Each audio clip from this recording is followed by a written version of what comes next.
This segment is brought to you by Machinery Link. This year, rent your combine, own your future. We guarantee on-time delivery. Call today. I'm Jim Shroyer, Extension Wheat Specialist at Kansas State University. And I'm Erick DeWolf, Extension Plant Pathologist for Kansas State University. You know, Jim and I have been doing a lot of wheat plot tours throughout the South Central region and now today in McPherson County here in central Kansas. And as we were talking about a lot of varieties, one of the things that we often highlight in part of our variety talks is resistance or tolerance to acid soils, Jim. Right. What are some of the key things that a grower might consider when looking at varieties and particularly related to acid soils? Well, the one thing is knowing what the soil pH is. And really at about 5.2 is when I start getting worried. Some people say, 5.4, 5.5. Obviously they have to take a soil test. But at 5.2, aluminum to 5.0, aluminum becomes available in the soil solution. And so it's not really the low pH that hurts the wheat plants, it's the aluminum that's now in the soil solution.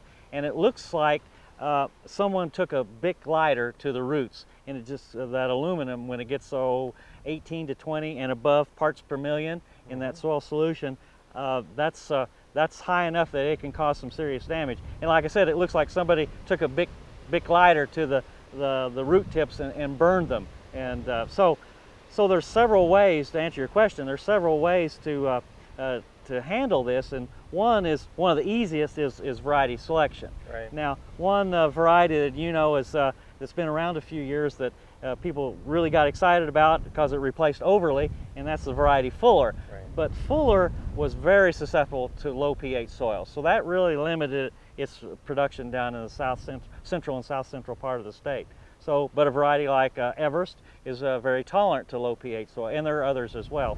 But those are examples of one susceptible and one very resistant. The other thing that people can do is not only with a resistant variety, but they can also put down a starter fertilizer or phosphorus banded with the seed, because that ties up the aluminum.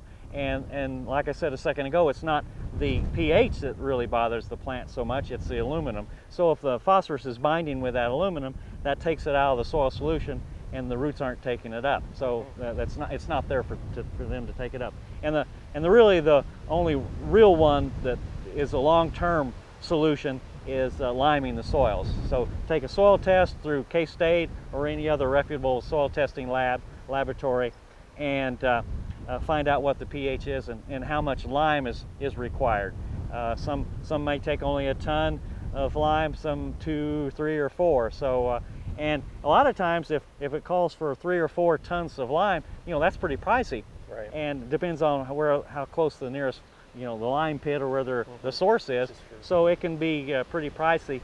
So really you're going to get the biggest bang for that first half.